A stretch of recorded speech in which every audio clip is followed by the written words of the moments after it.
riso in casa, su, da una stalla di equini, la cui compagnia ormai disdegnava.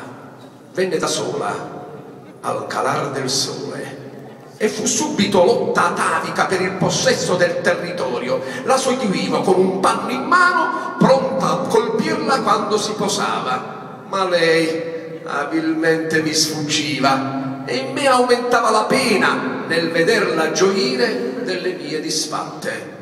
D'un tratto, illuminato dalla luce di Damasco, mi resi conto che quella caccia era basata su una ostilità che non c'era.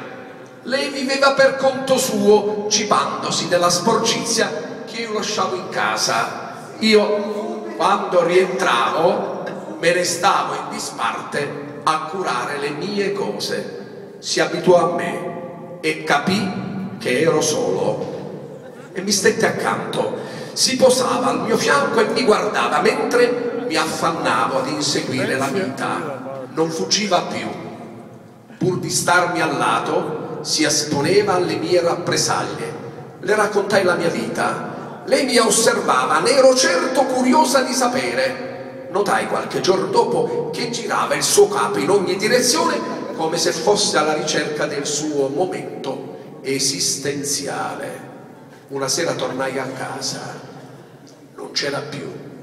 Si era stancata anche lei della mia inutile compagnia.